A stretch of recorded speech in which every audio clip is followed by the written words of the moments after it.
Hello, everyone. Welcome to the Marcolongo talk and the panel following immediately thereafter. Could I have the slides, please? So I'm really honored that Dr. Swaminathan is our Marcolongo speaker for today, and deeply thank her in spite of her several commitments that she has made time for us.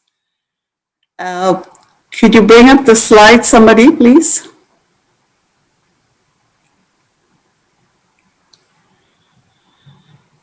Oh. You might need to share your screen. Let's see if I can do that. All right. So let me thank the IMAT, the International Association for Medical Assistance to Travelers, which is celebrating their 60th year anniversary today, this year, I mean. This association was actually formed by Dr. Vincenzo Marcolongo, and this whole association is actually sponsoring this lecture. They've been great friends of ASTMH, and I would like to thank them especially for their involvement with the clinical group of ASTMH. Dr. Vincenzo Marcolongo is pretty famous in the field of ASTMH, TROPMed, and travel medicine, especially for travel medicine. Unfortunately, we lost him in 1988. This is a direct quote from him. As a traveler, you have an excellent opportunity to serve your country and the world in creating ties of friendship. To you, therefore, we bring this message, a message sparked with beauty all its own, the search for the human that embodies Dr. Marcolongo's work.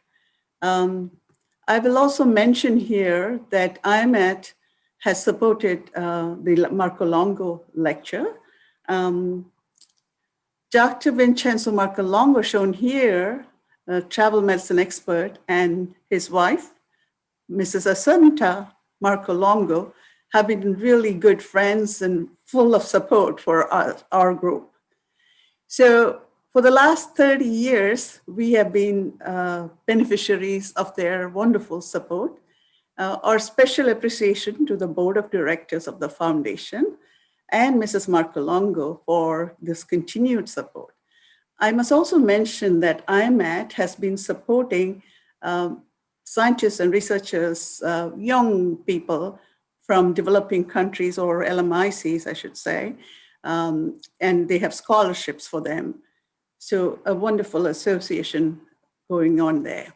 So let me get to our honorable speaker today, Dr. Swaminathan. Currently the chief scientist at World Health Organization. She transitioned last year from the post of Deputy Director General of the WHO to this newly created post of Chief Scientist. Before that, she was the Director General of the Indian Council of Medical Research. So, without further ado, Dr. Swaminathan will now speak on tuberculosis control in the setting of COVID-19. I'll hand over to Dr. Swaminathan now.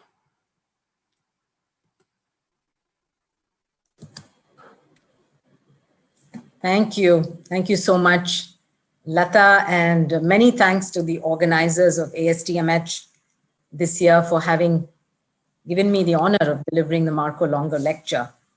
I hope I can be heard fine. Is my audio okay? Yes. Yes. Okay, good.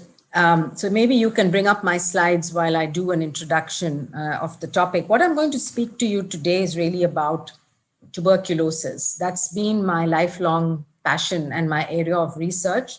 I'm a pediatrician by training, but when I returned to India, having trained in pediatric pulmonology in the early 1990s, I realized that we had a huge burden of tuberculosis. And I was thinking about respiratory diseases and pulmonology and pediatrics, but many of my peers convinced me that it would be good to work on tuberculosis because there wasn't enough research going on. And then I was fortunate enough to join the Tuberculosis Research Center in Chennai, in South India. It's one of the institutes of the Indian Council of Medical Research.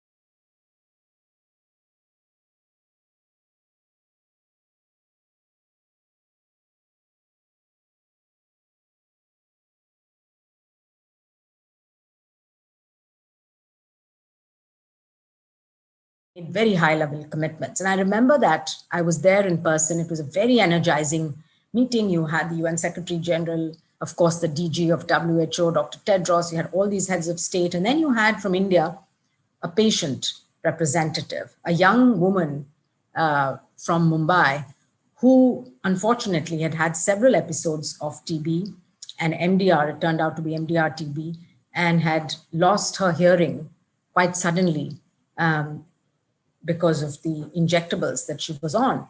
And she spoke at this, at the UN General Assembly, 25, 26-year-old young woman without any previous exposure on the world stage. And her sentences I still remember, because she said, "I may not be able to hear you today," because, she got thunderous applause and she got a standing ovation.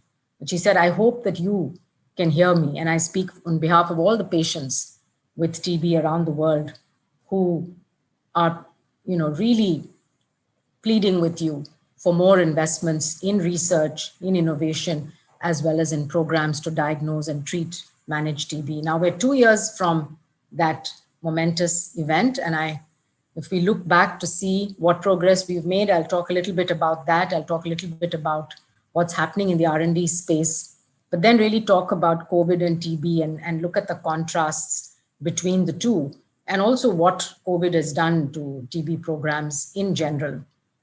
And then perhaps end with some reflections and some actions that we need to take. So I believe that my slides are up, and let me see if I can advance them now. I don't know if I'm able to advance them, really. Okay, I'll try again.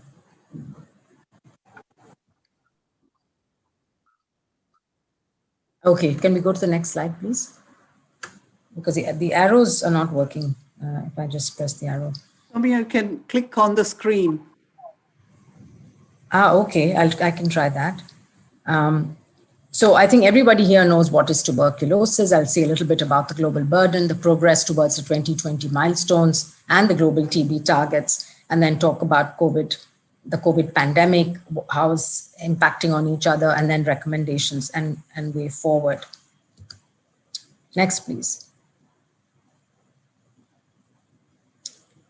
So, TB is the leading infectious killer worldwide. And in fact, it kills over 1.5 million people every year, and about 4,000 people a day die due to tuberculosis. It's just that it doesn't make the headlines because it's been happening for years and years and years. And it's happening generally to people who are neglected populations anyway. And therefore, and it's not a disease that's seen a lot in the high income countries. So compare that with COVID, for example. It's an airborne disease. So that's, again, it's a similarity with COVID. It primarily affects the lungs, but obviously is a multisystemic. It can affect any organ system in the body. We know that it's both preventable and curable, but yet we have this huge disease burden. We know that at least 85% of people can be cured if they have drug susceptible TB, if they're able to access the right diagnostics and the right treatment. And early diagnosis and treatment also cuts transmission